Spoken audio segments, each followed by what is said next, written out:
11 आम के जो पत्ते जिस डाली में लगे होते हैं, वो डाली कोमल सी डाली, 11 टुकड़े महाराज, एक कच्चे सूत से लपेटकर 11 बार उसका भाग, जब उसको लपेट लोगे इस तरह से इकट्ठा करके, आगे का जो भाग है 11 बार कच्चा सूत लपेटने के बाद जो भाग पीछे का आगे का कोई भी हो, उसको शहद में डुबाकर शिव जी को समर्पित कर दो। किस जगह पर रखना है? अशोक सुंदरी वाली जगह। अशोक सुंदरी की जगह जानते हो आप लोग, पहले भी आपको बताया है। अगर नवरात्रि का व्रत एक लौंग पर कर रहा है तो उसको करने दो। कोई नवरात्रि का व्रत अगर एक गिलास दूध पर कर रहा है तो उसको करने दो। अगर नवरात्रि का व्रत एक जरासी सुपारी पर कर रहा है तो करने दो। कोई नवरात्रि का व्रत कैसे कर रहा है उसको करने दो, उसकी मर्जी।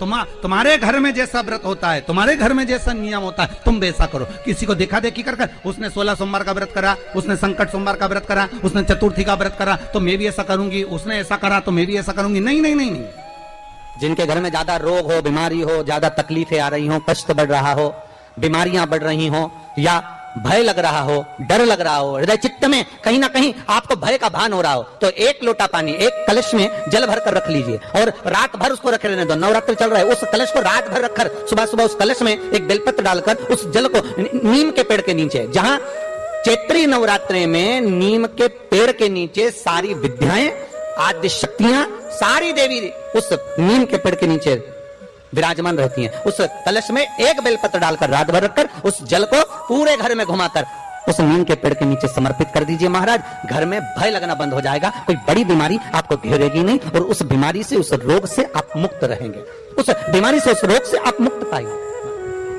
वो बीमारी आपको घेर नहीं। कलश का मां जगत जननी की आराधना, जगदम्बा की उपासना। नवरात्रि में 9 दिन में से कोई एक दिन ऐसा ले लो जिस दिन कन्याओं का भोजन कराओ, साथ में उनको लाल चुनरी ओढ़ाओ या कोई लाल वस्त्र, लाल पूजन की सामग्री उनको दो, सुख मिलेगा। और कितनी महत्वता कलश की महाराज।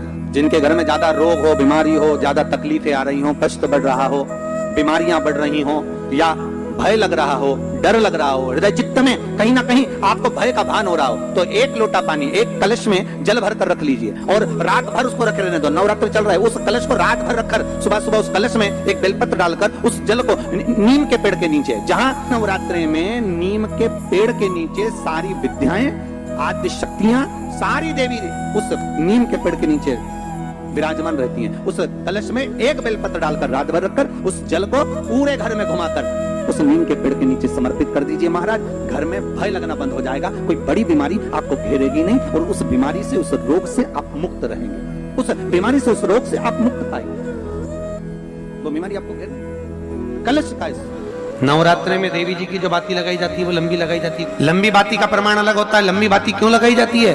भगवान के मंदिर में दीप में, देवियों की पूजन में, लक्ष्मी की वृद्धि के लिए।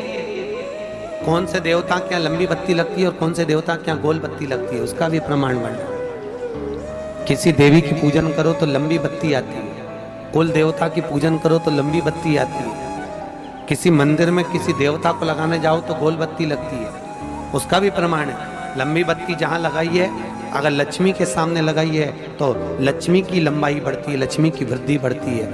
अगर कुल देवता के नाम की लगाई है तो वंश की वृद्धि होती है। इसलिए हमारे यहाँ अमावस्या पूनम को जो पाटे माटे भराते हैं उसमें गोल बत्ती नहीं लंबी लगाई जाती है, जिससे हमारा वंश बढ़े। नवरात्रि में देवी जी की जो बाती लगाई जाती है वो लंबी लगाई जाती है, गोल नहीं। क्यों? क्योंकि जिससे माँ हम पर कृपा बना कर रखे, हमारा वंश खूब बढ़े, हमारे यहाँ लक्ष्मी की वृद्धि हो। स्थिर बाती, गोल बाती लगाई जाती है ब्रह्मा के मंदिर में, इंद्र के मंदिर में, देवता के मंदिर में। तुलसी के सम्मुख में लंबी बाती नहीं लगती, तुलसी के सम्मुख में गोल बाती लगाई जाती है, जिससे स्थिरता का भाव केंद्रित। पीपल के वृक्ष के नीचे कभी लंबी बाती नहीं लगती, बड़ के पेड़ के नीचे कभी लंबी बाती नहीं लगती, आंवले के पेड़ के नीचे कभी गोल बाती नहीं लगती, आंवले के वृक्ष के नीचे लंबी बाती